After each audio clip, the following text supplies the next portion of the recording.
Hello and welcome to our first video about sequences.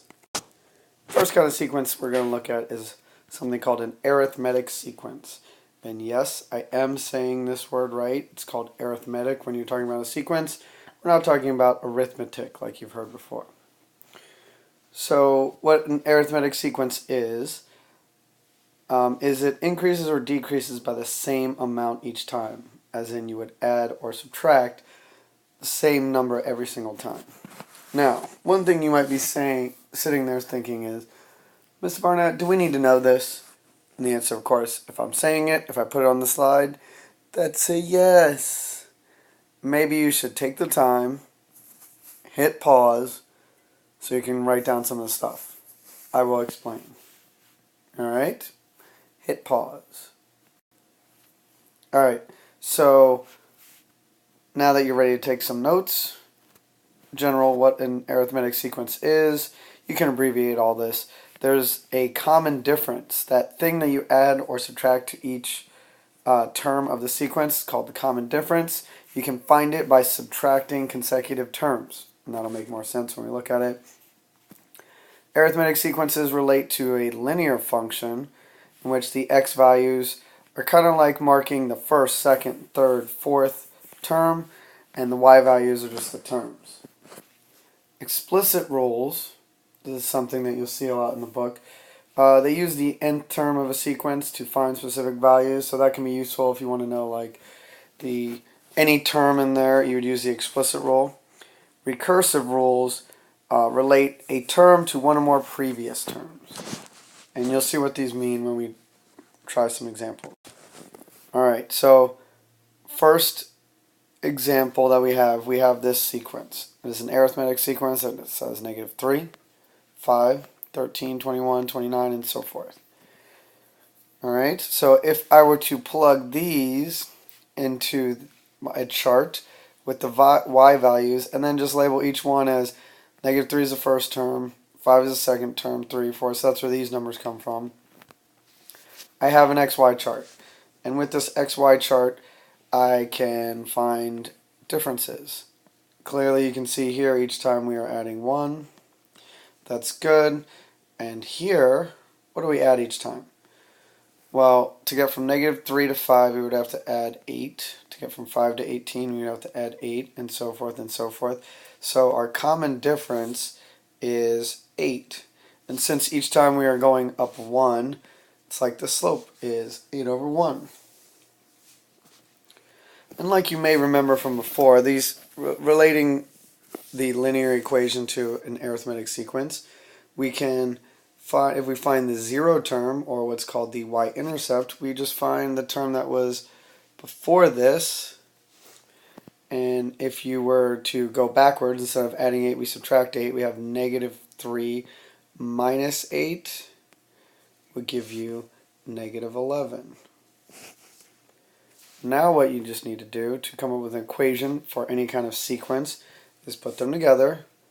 Y equals, what's our slope? 8x. What's our y-intercept? -11. Or you can see it written in function notation. Okay, pause. Take a second to write this. Discuss if you have to among a pair at your table so you guys can kind of figure out and see if this makes sense. Where did these numbers come from? Where did these numbers come from? How did you get this equation? Put it all together. I will hit pause. Alright, so let's move on. Okay, so we did we're using the same sequence here into the same chart. Still has the same equation. But what if the question says, well, what's the 100th term? I suppose you could continue adding 8 till you get to the 100th term, but there's gotta be a better way. And of course there is, using algebra. And if you want to know what the 100th term is, that's like saying it's what x is here. So we're going to substitute 100 in for x. And this will just become 8 times 100 to get 800, then minus 11. And thus, if you do the math, 8 times 100 is 800, minus 11. The 100th term is 789. So, using this explicit rule, we can find any term we want just by simply plugging in for the value. Oh, time for a brain break. You've been working real hard, you've been taking notes. Research says that just by the simple fact of looking at a baby kind of hits emotional parts of the brain, and once those emotional parts of the brains are activated, it's like you weren't even doing math. We're just taking a brain break. So, there's that. Okay, so now back to our next problem.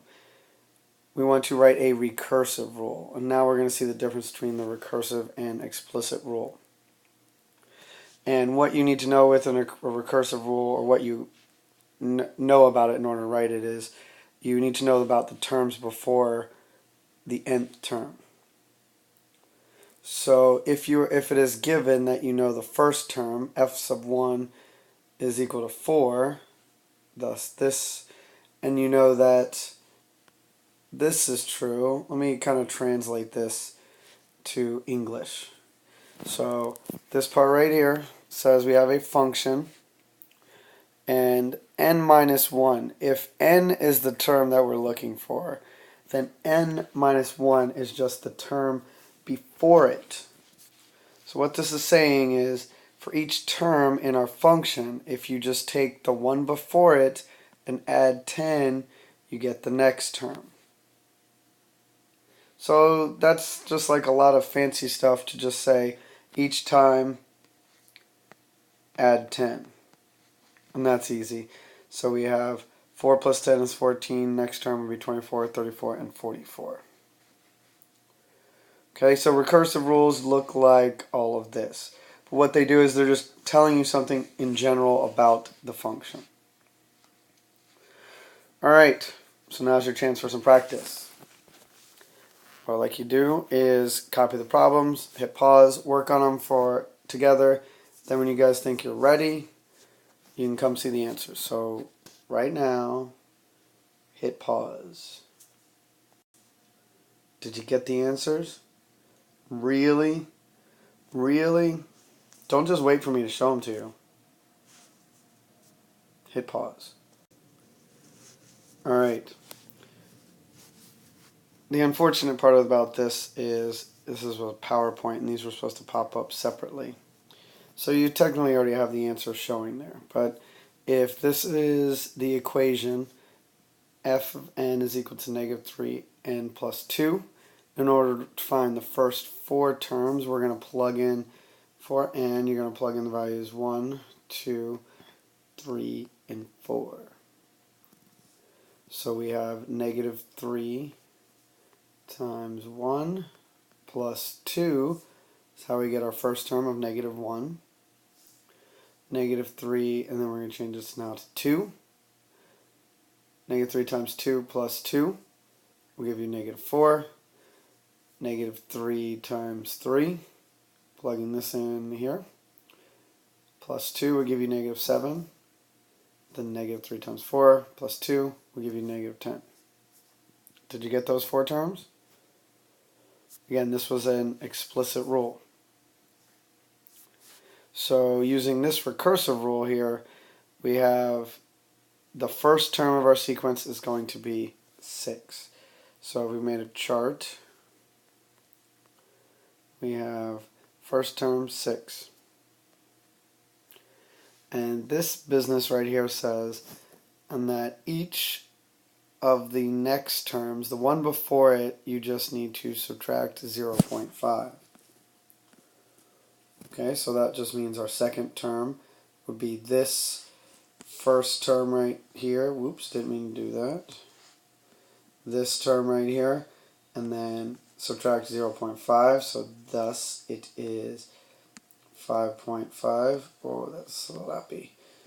Third term, continue the trend. This will be 5. Fourth term, 4.5. And that's how we get these numbers. Did you get those answers right? Very good.